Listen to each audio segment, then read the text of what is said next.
नमस्कार मित्रांनो, एन के ऑनलाईन क्लासमध्ये आपलं सर्वांचं मनपूर्वक स्वागत. मित्रांनो, इयत्ता 12वी राज्यशास्त्र या विषयाची प्रश्नपत्रिका कशा पद्धतीने सोडवायची याविषयीची माहिती आजच्या व्हिडिओमध्ये पाहूयात. अशा पद्धतीने उत्तरपत्रिका जेव्हा तुमच्याकडे येते तेव्हा त्यामध्ये उजव्या बाजूला पानांचे नंबर आहेत आणि वरती क्वेश्चनचे मार्क देण्यासाठीची जागा आहेत आणि खाली जर तुम्ही पाहिलं तर सेक्शन किंवा क्वेश्चन नंबर असं म्हटलेलं आहे डाव्या बाजूला कोपऱ्यामध्ये. इथे एक साईडला रिकामी जागा असते.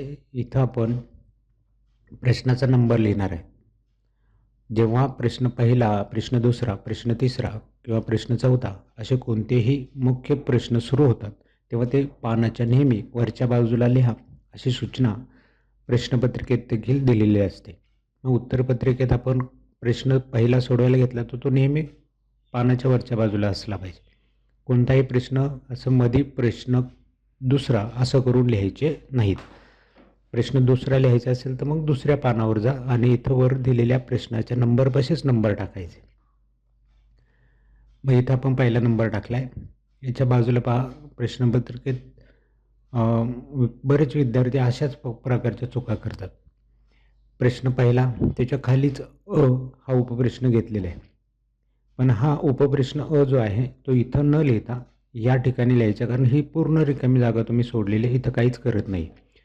हा उपप्रश्न इकडे लिहा आणि मधले प्रश्न कोणता आहे त्याच्यासमोर लिहिलेले कंसात योग्य पर्याय निवडून विधाने पूर्ण करा.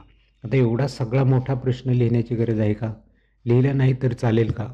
चालतो. लिहिला नाही तरी चालतो, लिहिला तरी चालेल, परंतु किती प्रमाणात लिहायचं असेल तर याचं प्रमाण मी सांगितलं 3 ते 4 शब्द जास्तीत जास्त. 3 शब्दामध्ये संपवा हा संपूर्ण प्रश्न. मग हा संपूर्ण प्रश्न 3 शब्दात कसा लिहिणार तुम्ही? योग्य पर्याय निवडून विधाने पूर्ण करा असा प्रश्न आहे ना, तर इथं फक्त काय म्हणा, विधाने पूर्ण करा. झाले 3 शब्द. 3 शब्दात इथं जो चेक करणार आहे त्याला कळतं की प्रश्न कोणता तुम्ही सोडवायला घेतलेला आहे. एवढ्या शॉर्टमध्ये तो प्रश्न लिहायचा. त्यानंतर त्याच्यातला पहिला प्रश्न सोडवायला घेतला, आपण इथं लिहिलेला असतो, त्याच्यातला सोडवायला घेतला, इथं टाकायचा नंबर. आणि ही तिसरी रेष मारायचीच नाही आहे आपल्याला. ऑलरेडी एक समासाची रेष आहे, त्याच्या आतमध्ये इथं क्वेश्चन नंबर आहे ना, त्याच्या अगदी बरोबर रेषेत खाली एक रेष मारा. या 2 याच्यामध्येच तुमचं काम होईल. आणि मधला पहिला दुसरा कोणता प्रश्न असेल ते. ही रेष मारण्याची तुम्हाला गरज नाही, कारण तुम्ही इकडं मोकळं सोडले आणि इकडे या 2 रेषेमध्ये काम करते. आणि शेवटी एक रेष मारण्याची गरज असते पहा. इथं ह्या रेषा पूर्ण दिलेल्या नाहीत, जिथं संपत आहे तिथे एक रेष मारा. मग पहिला प्रश्न सोडवायला घेतला आहे, विधाने पूर्ण करा म्हटले, योग्य पर्याय निवडून. आता विधानांमध्ये रिकामी जागा मध्ये आहे. बर्लिनची भिंत 1989 साली पाडण्यात आली. ही रिकामी जागा आहे, पण तुम्ही इथं अंडरलाईन केले नाही, त्याला चौकोन केलं नाही, काहीच केलं नाही. रिकामी जागा चेक करताना त्या शिक्षकाला दिसतच नाही, शोधावं लागतं नक्की रिकामी जागा कोणती. जिथं रिकामी जागा ना तिथं अंडरलाईन करा, किंवा त्याला असं चौकोन जरी केलं ना क्रॉसमध्ये तरी तो चांगला दिसतो. ते एक काम तुम्हाला करायचं आहे. नंतर दुसरा प्रश्न घ्या. त्याच्यातही आता इथं चुकाच आहे, आपल्याला अंडरलाईन नाही केलेली. महिलांसाठीचे दशक होतं, तर तिथं ही गोष्ट लक्षात ठेवा. आणि एक रेष सोडून अशा पद्धतीने व्यवस्थित रेषा मारायच्या आहे. आता प्रश्न तुम्ही इथं लिहिला आहे, हा इथं चुकलेला आहे, हा इकडं लिहिला असता तर बरोबर ही रेष इथपर्यंत येणं गरजेचं आहे. इथं लिहिलं आहे, तुम्ही इथपर्यंत रेष मारत असेल तर याचा अर्थ प्रश्न संपला. प्रश्न संपलेला आहे का? नाही संपलेला, म्हणून तो इथपर्यंत रेषा मारू नका. जेव्हा संपेल तेव्हा पूर्ण रेष मारायची. अशा पद्धतीने ह्या 5 रिकाम्या जागांच्या पहिले प्रश्न आहेत ते अशा पद्धतीने सोडवायचे. नंतर चुकीची जोडी दुरुस्त करून लिहायची.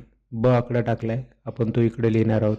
आता इथंही पूर्ण प्रश्न लिहिला आहे, खालील प्रत्येक गटातील चुकीची जोडी दुरुस्त करून पुन्हा लिहा.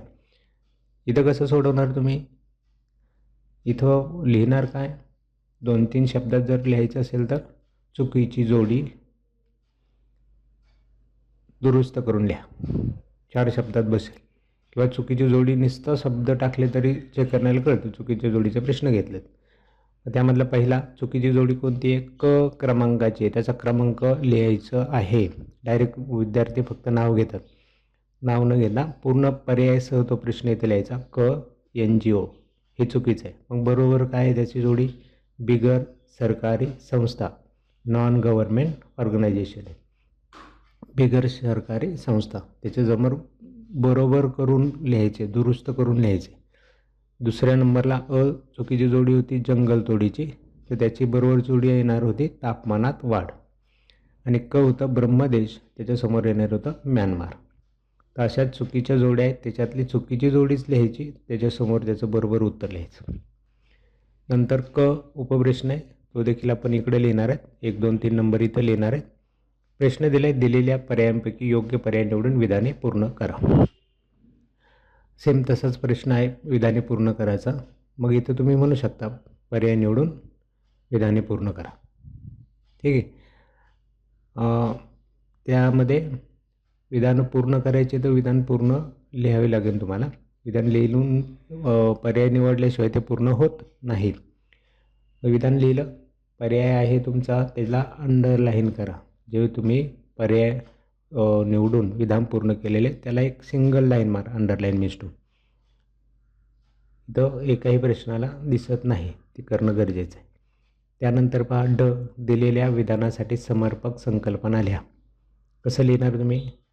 समर्पक संकल्पना लिहा, 3 शब्दात बसवायचे. इथं प्रश्न लिहिलेले आहेत. तुम्ही म्हणणार सर आम्ही प्रश्न लिहू का? नाही लिहिले तरी चालते, पण ज्या क्रमांकाचं उत्तर आहे त्याच्यासमोर हा क्रमांक लिहून डायरेक्ट उत्तर लिहिलं तरी चालेल.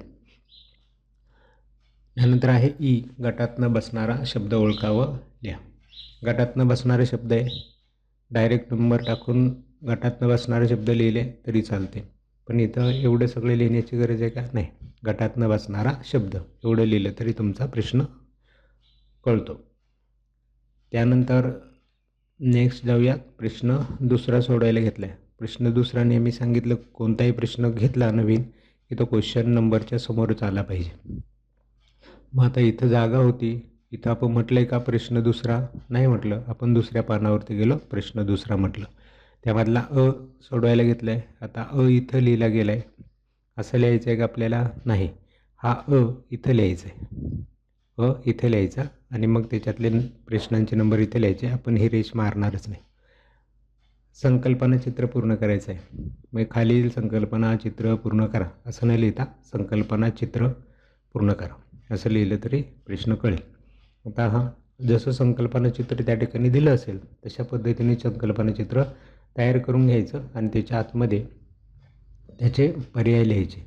पर्याय लिहिताना शक्यतो आधी नावं लिहून घ्या. पेन्सिलने हे बॉक्स करा. व्यवस्थित त्याच्यात बसल्यानंतर पेनाने शेवटी चौकोन करा. बरेचसे विद्यार्थी आधी चौकोन करून घेतात आणि आतले लिखाण जे आहे ते बसत नाही. एकतर ते बाहेर जातं किंवा फार एकदम डिचडी करून लिहितात. तर असं न करता पेन्सिलने आधी बॉक्स करायला लागले तर त्याच्यामध्ये लिहा. बाहेर गेलं असेल तर नंतर पेनाने साईडला व्यवस्थित चौकोन करा. त्यानंतर ब प्रश्न आहे, त्यामधला खालील नकाशाचे निरीक्षण करून प्रश्नांची उत्तर लिहा. मग इथं लिहायचं नकाशावरून प्रश्नांची उत्तरे. नकाशावरून प्रश्नांची उत्तरे 3 शब्दात बसून टाकायचे. मग नकाशा कोणत्या घटकाचा दिला आहे असं नाव टाका तिथं. नकाशा दिला आहे सोव्हिएत रशियामधील पूर्वीचे देश आणि मग खाली म्हणायचं सोव्हिएत रशियाच्या विघटनातून अस्तित्वात आलेल्या 5 देशांची नावे खालीलप्रमाणे. इथं प्रश्न लिहिला आहे त्यांनी. प्रश्न न लिहिता काय म्हणायचं, आपण डायरेक्ट उत्तर लिहायला सुरुवात करतोय ना. मग इथं म्हणायचं सोव्हिएत रशियाच्या विघटनातून अस्तित्वात आलेल्या 5 देशांची नावे खालीलप्रमाणे आणि मग ती नावं लिहायची. पण ह्या प्रश्नात पुन्हा एकदा सांगतो 5 विचारले म्हणून 5च लिहून थांबू नका. एखादं चुकलं तर मार्क जाईल, म्हणून 1-2 नावं एक्स्ट्रा लिहा. ठीक आहे. अशा पद्धतीने नकाशाचा प्रश्न सोडवायचा. नेक्स्ट जाऊयात क्वेश्चन तिसरा. खालील विधाने बरोबर की चूक ते सकारण सांगा. चुकी बरोबर सकारण सांगा. 4 शब्दात बसून टाका. प्रश्न पहिला घ्या. वाक्य लिहिले इथं.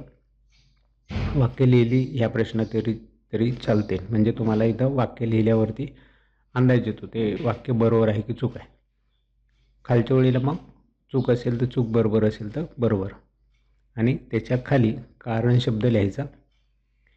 कारण शब्द लिहून त्याच्यासमोर असं एका खाली एक अगदी बरोबर इकडं पुढून स्टार्ट न करता जिथं लिहितात ना, आता समजा हे कारण आहे पहा, याची कशी एका खाली एक घेतलेले आहेत. कारणाचा भाग हा एवढाच कारणाचा भाग आहे, तो वेगळा दिसला पाहिजे अशा पद्धतीने.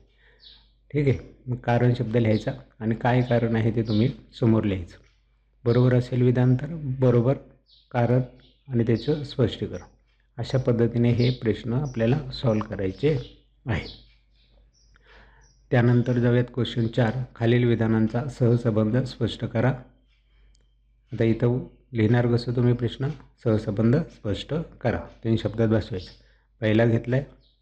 आता ह्या प्रश्न असतो 4 मार्काला, 3 मार्काचा असेल बहुतेक. तर 3 मार्कासाठी 3 मुद्दे आपल्याला अपेक्षित आहेत. म्हणून आपण काय करणार आहोत, सुरुवातीला त्या 2 संकल्पनांचा अर्थ, नंतर सहसंबंधांचा मुद्दा आणि काही ठिकाणी उदाहरणं तुम्हाला देता येतील.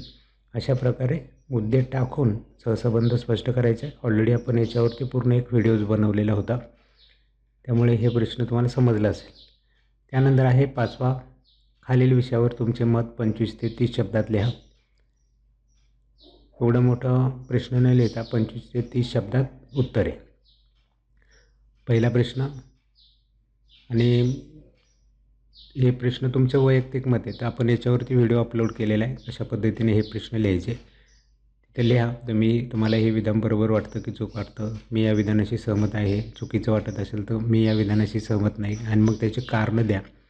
4 मार्काचा प्रश्न आहे म्हणून 4 मुद्दे कारणांचे याच्यामध्ये लिहायचेच आहेत, हे आपण पाहिले. आणि प्रत्येक मुद्द्याला नंबर टाकायचेच आहेत. नंबर टाकल्याशिवाय कारणं लिहू नका. पाहिजे तर ह्या कारणांना तुम्ही असं गोल लावून केला नंबरला तरी चालेल, म्हणजे पटकनी तुमचे हे नंबर दिसतात आणि 4 कारणं लिहिल्यात हे कळतात. त्यानंतर नेक्स्ट जाऊयात. पुढचा प्रश्न आहे 6वा. खालील प्रश्नांची उत्तरे 80 ते 100 शब्दात लिहा. असा प्रश्न आहे. लिहिणार कसं, 80 ते 100 शब्दात उत्तरे. प्रश्न दिला आहे आणि प्रश्नाच्या आधारे उत्तर लिहायचे. आता मग इथं थोडीशी प्रस्तावना गेलेली आहे आणि नंतर मग मुद्दे टाकून त्याच्यामध्ये उत्तरं लिहिलेली आहेत. आता हे उत्तर लिहिताना इथून समास करून तुम्ही सोडवले, इथून समास न करता डायरेक्ट इथून सुरुवात केली तरी चालेल. ही एवढी रिकामी जागा सोडण्याची गरज नाही. इथून जर तुम्ही लिहिलं तर ही ओळ ऑटोमॅटिक अर्धी शिल्लक राहते पॉईंटच्या समोर आणि ते दिसायला खूप छान दिसते. एकदा करून पहा तुम्ही. आता अशा पद्धतीने हे पॉईंट टाकून प्रश्न सोडवायचा आहे. यानंतर आहे क्वेश्चन 7. खालीलपैकी कोणत्याही एका प्रश्नाचे उत्तर दिलेल्या मुद्द्यांच्या आधारे लिहा. मुद्द्यांच्या आधारे मुद्दे दिलेले असतात, त्याच्या आधारे उत्तर लिहायचे. तर इथं लिहितानाच म्हणायचं मुद्द्यांच्या आधारे उत्तरे लिहा. आणि मग मुद्दे घ्या, कशाच्या संदर्भात माहिती दिली ते पहिले सुरुवातीला त्याची प्रस्तावना करा. नंतर मुद्दे घ्या, कशाच्या संदर्भात ते व्यवस्थित त्याचा अर्थ समजून सांगा. नंतर मुद्दे घ्यायचे आणि मग मुद्द्यांद्वारे स्पष्टीकरण करायचं. अशा पद्धतीने तुमची राज्यशास्त्राची प्रश्नपत्रिका तुम्हाला सोडवायची आहे. ठीक आहे मित्रांनो, मला वाटतं तुम्हाला संपूर्ण प्रश्नपत्रिका कशी सोडवायची हे समजलं असेल. चला तर मग परीक्षेसाठी तुम्हाला सर्वांना शुभेच्छा. पेपर संपल्यानंतर उत्तरांच्या माहितीसोबत आपण पुन्हा एकदा भेटूयात. तोपर्यंत नमस्कार.